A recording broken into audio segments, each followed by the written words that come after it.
Nyuwun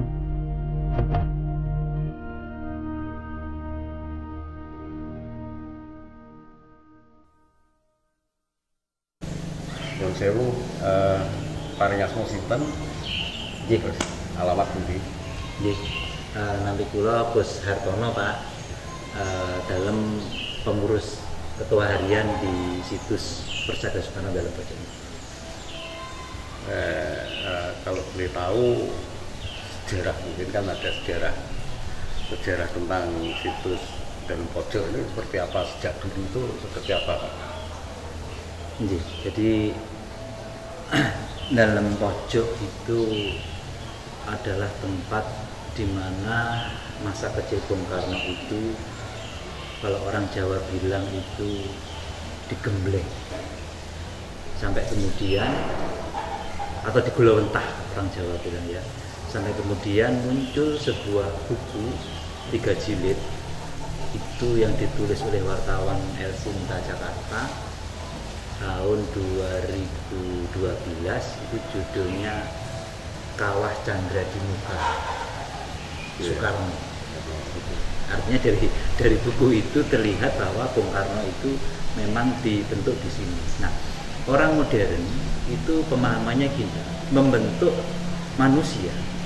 Orang berpikir itu, kalau orang itu sudah bisa berpikir, kalau orang itu sudah dewasa. Ini pemahaman umum. Tapi menurut Dalam Pojok, pembentukan manusia itu justru di masa kecil. Karena manusia yang dibentuk itu bukan pikirannya, tapi adalah jiwanya, karakternya. Nah, karakter itu tidak bisa dewasa. Karakter itu harus dibangun sejak kecil. Awal, ya. Maka umumnya orang mengatakan Bung Karno dididik oleh Cokroaminoto di Surabaya. Enggak salah, tapi itu proses tahap yang berikutnya. Tahap karakternya, tahap pondasinya itu ada di Dalam Pojok. Berarti masa kecilnya banyak di sini, Pak Karno?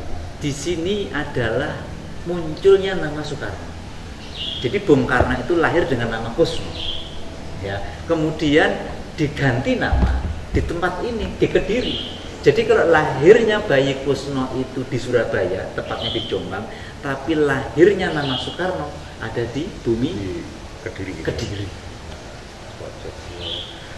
Nah, biasanya kan gini, Pak Kus ya. Diganti nama itu kan pasti ada sejarahnya. Kalau di Jawa itu biasanya sakit-sakitan yang enggak sembuh-sembuh, oh ini harus diganti nama dan sebagainya, itu pasti ada proses. Itu seperti apa, Pak?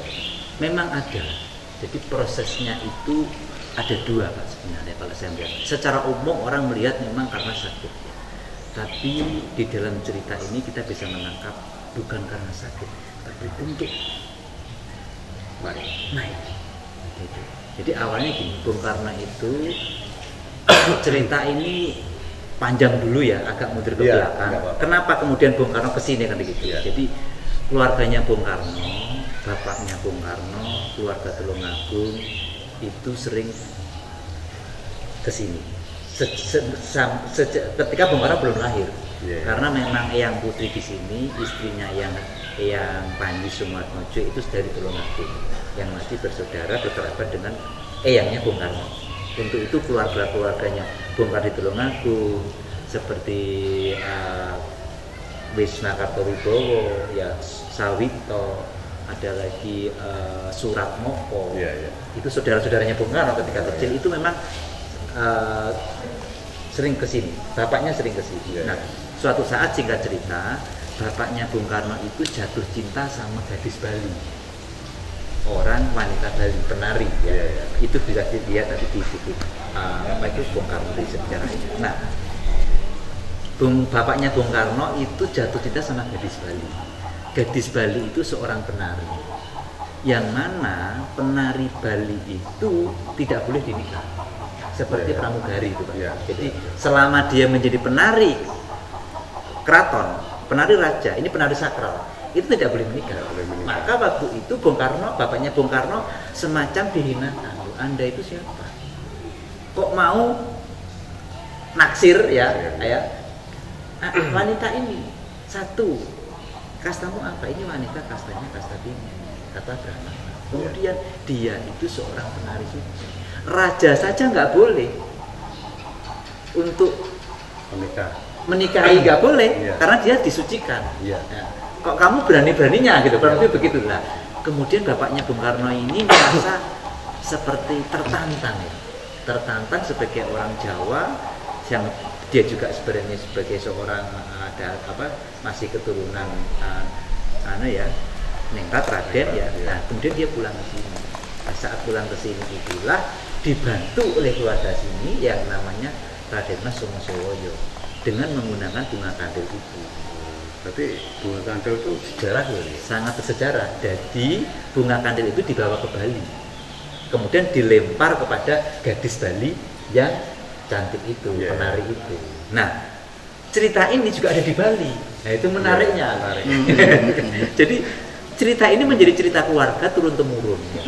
Pada 2014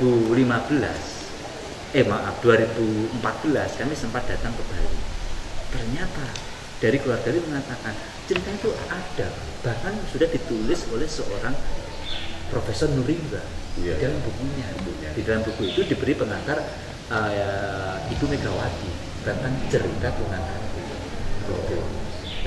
Wah, saya kaget, ternyata dari sana. Nah, singkat cerita, bertemulah gadis Bali dan Kediri. Jadi ini simbol juga. Bali diri, ya Bali ke Kediri, ya Bali ke Kediri, gitu. Ini simbol juga. Kenapa kandil? Memang kandil itu pohon yang disakralkan juga di Bali, supaya kemantil, ya. Ini simbol.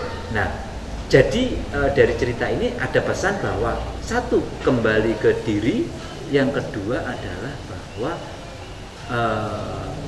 yang bisa mempersatukan atau ini adalah Kediri. Ini Kediri mempunyai titik penting. Berarti Bung Karno lahir dari ibu Bali, ya. Bapaknya Bung Karno pun mengatakan saya keturunan Kediri. Ini ada di dalam buku Sindi Ada. Nanti kita baca di belakang ya. Saya ingin kembali ke pertanyaan panjenengan. Nah, kemudian pulanglah dari keluarga dalam pojok. Nah, bapaknya Bung Karno di Bali punya anak satu, Soekarmi, kakaknya Bung Karno. Nah, kemudian pulang hijrah, pindah dari Bali ke Surabaya. Bung Karno belum lahir, tapi Bung Karno sudah dalam kandungan. Nah, sampai di sana di Surabaya. Kemudian pindah lagi ke Jombang. Nah, penelitian terbaru yang diterapkan oleh 7 profesor, 7 guru besar maksud kami di Akal Norimba di dalam buku Ida Ayu Nyoman Ibu Bangsa, itu Jombang waktu itu masuk wilayah Surabaya. Ya, makanya Bung Karno dikatakan lahir di Surabaya menurut versi buku itu, tepatnya di Jombang. Karena Jombang belum ada waktu itu, masuk wilayah Surabaya. Ketika di Jombang itu Bung Karno sakit antara komplikasi, disentri dan malaria. Nah, disitulah kemudian ketemu lagi sama keluarga dalam pojok di Jombang, dibawa pulang ke sini, diobati dan diganti nama itu. Nah, ini kan berita yang kita dengar secara umum. Bung Karno itu kan lahir di Blitar. Nah ini kita kan sudah umum itu. Inilah Pak.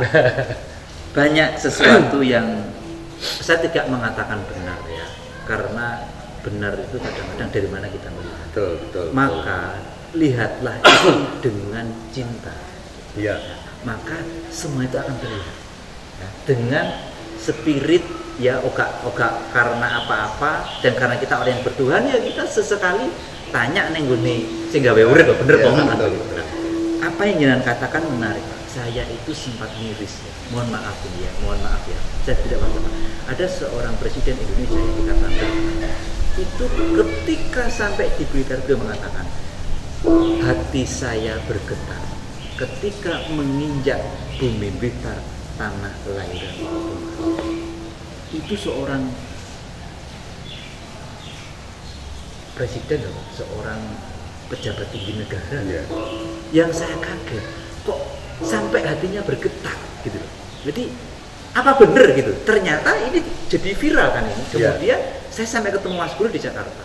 Mas Guru katakan enggak, Bung Karno bukan lahir di Blitar, Bung Karno lahir di Surabaya. bukan di Blitar. Nah ini yang salah penulis naskahnya, bukan pejabat presiden itu yang salah, yang nulis naskah. Kemudian naskah itu merevisi. Nah, apa artinya? Memang banyak yang perlu kita koreksi. Itu kan masa sejarah kalau nggak salah Purbo siapa dulu zaman Soeharto itu? Zaman Pak Harto ya. Ya ada buku sejarah yang di PMP itu. PMP, ya. Nah itu kan diajarkan pada anak-anak Bung Karno lahir di Blitar. Ya. Itu tidak benar. Ya. Blitar itu masa Bung Karno sudah besar. Jadi bapaknya Bung Karno secara besar, bapaknya Bung Karno itu di Tulungagung. Ya. Ya. Kemudian sering punya keluarga di Blitar memang. Ya. Terus ke Dalam Pojok, kemudian ke Banyuwangi, kemudian ke Bali nikah. Ya. Habis ke Bali ke Surabaya, rutenya ya. Habis Surabaya ke Jombang. Habis ke Jombang itu sebenarnya ke Sidoarjo. Ya. Habis ke Sidoarjo ke Mojokerto. Nah, habis ke Mojokerto ke Blitar. Itu bapaknya. Ya. Nah, itu Pak. Jadi sangat tidak benar kalau Bung Karno dikatakan lahir di Blitar. Lahir di Blitar. Memang makamnya di sana. Ya. Dan ini saya bisa mengatakan karena saya ketemu langsung dengan putranya Mas Guru. Ya. Ya. Dan di akte-akte lahir pun saya punya datanya itu. Ya. Satu tulisan tangan bapaknya, yang satu dari data dari HBS Bandung. Itu Bung Karno lahir Surabaya. Jadi kalau ditarik itu juga, lahir di Surabaya. Juga ini ya. Takut Kecil ya. di sini. Jadi kalau ditarik ya, Ya. itu juga ikut sejarah Erlangga dulu ya berarti. Nah, Itu Pak Karno itu ya. Sama dengan Erlangga. Itu. Juga nggak mau pulang ke Bali tapi di Kediri. di Kediri gitu ya. Iya. Oh iya. Iya. Sejarah mengulang sejarah. Sejarah. Dan yang menarik Bapak, di dalam buku Cindy Adam, buku biografi Suparman paling terkenal, buku itu diterjemahkan hampir di semua negara. Inggris, Prancis, Arab, ya. Semua diterjemahkan, itu begitu populer. Populer ya. Di dalam buku itu kemudian mengatakan, ibu saya dari Bali, bapak saya keturunan Sultan Kediri. Iya. Gitu. Jadi seolah-olah Bung Karno itu bangga dengan Kediri. Kediri. Iya.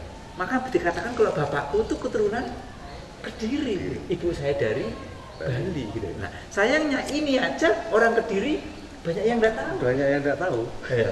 Padahal berita ini sudah menyebar di seluruh dunia. Ya. Benar nggak? Betul. Karena buku itu diterjemahkan di berbagai bahasa negara. Nah, di dalam buku disebutkan Bung Karno ibunya dari Bali, bapaknya Kediri. Jadi menarik. Kadang-kadang kita yang punya, tapi kita yang nggak menikmati. Ini yang termasuk apa ya?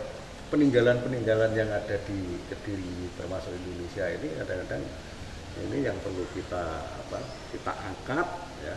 Nanti ya biar efeknya banyak sekali. Kalau saya kan gini Pak Kus ya, budaya itu saya mengatakan bahwa itu budaya itu nantinya menjadi panglima. Kenapa? Dengan budaya ini ekonomi jelas meningkat, kerukunan jelas ya. Jadi efeknya sangat luar biasa untuk negara semuanya. Tapi pertanyaan saya, pelaku budaya itu kadang-kadang dianggap gila. Boleh opo gitu. Gak di pegawaian. Nah, ini kadang-kadang kelirunya masyarakat kita sendiri seperti itu. Ini yang terjadi di lapangan. Termasuk kita pun dianggapnya gila juga. Nah, budaya di Indonesia itu sangat-sangat banyak sekali, dan ini perlu kita uri-uri betul. Jadi salah satu tugas kita jadi paguyuban itu, paguyuban seni tradisi Sasana Dharma itu salah satunya mengangkat budaya atau potensi lokal ini harus diangkat, itu biar efeknya nanti di masyarakat itu besar sekali Pak. Betul. Jadi saya pertama memang Kediri ya, yang mau kita angkat bersama pelaku budaya dan sebagainya. Habis ini saya mungkin mengangkat budaya Melayu. Jadi orang Melayu itu aslinya dari Indonesia, itu di Kabupaten Lingga kita sudah ada koordinasi dengan pemerintah sana. Nah, kenapa Singapura, Malaysia, Brunei ini kan orang Melayu Pak? Itu biar nanti banyak berbondong-bondong ke Indonesia. Nah, otomatis itulah efeknya seperti itu. Nah, Kediri salah satunya sejarah yang tidak pernah terdengar. Ini sebenarnya kan luar biasa. Tapi yang dikenal itu hanya Jayabaya. Ini berapa masa? Padahal ini masih banyak ya. Dan situsnya masih ada. Nah, ini yang harus kita angkat. Nah, syukur nanti pemerintah daerah itu juga apa istilahnya ada greget untuk ke sana. Nah, itu lebih bagus lagi. Tapi utamanya terus terang Pak Agus ini setelah kita tahu apa ya dalam pojok ini bagaimana kedepannya itu termasuk tanggal 18 itu salah satunya perjuangan bagi Kediri karena yang mengadakan pertama itu Kediri dan ini banyak yang nggak paham terang banyak yang nggak paham jadi saya sering ngomong-ngomong dengan teman-teman itu akhirnya mencari dia oh iya nah ini yang harus kita tunjukkan kepada masyarakat Indonesia salah satunya karena ini pejuang Pak dulu itu sampai kalau tidak salah itu sebenarnya ada 3 superpower Amerika, Rusia, ya, sama Indonesia. Nah, Indonesia ini sebagai apa ya penengah, makanya negara non blok. Nah ini penjual senjata memang itu tugasnya begitu, tidak bisa akur. Kalau akur tidak laku. Ini sejarahnya di situ. Nah ini sangat-sangat luar biasa untuk perjuangan Pak Karno dari kecil. Alhamdulillah ketemu Pak Bos, banyak cerita yang dari apa ya masa kecilnya itu. Mungkin ada cerita lagi Pak Bos untuk Pak Karno. Ya, jadi kembali ke cerita tadi Pak. Setelah Bung Karno diganti nama atas saran yang namanya Raden Mas Mendung. Dia yang ganti itu namanya Raden Mas Mendung atau Raden Mendung, tapi nama aslinya Raden Mas Somo Sewoyo. Kemudian Bung Karno itu sama bapaknya ditunjukkan setelah diganti nama ditunjukkan kepada Yang Panji. Yang Panji itu bapaknya Raden Mas Mendung, Yang Panji Sumarmojo. Kemudian beliau bilang begini, Titenono bocah iki bakal dadi kembangi Jakarta. Bapaknya Bung Karno menangis, dikira itu jelek. Ya, kalau orang Jawa mungkin enek kembang kaya, kembang apen. Artinya dia waktu itu tafsirnya jelek. Ya. Karena menangis terus tanya, nopo maksudipun, nopo maknanipun, tapi Yang Panji tidak mau menjawab. Nah, dari sini saya melihat pergantian nama itu bukan hanya untuk penyembuhan, tapi termasuk untuk derajatnya Bung Karno terangkat dari pergantian nama yang dilakukan.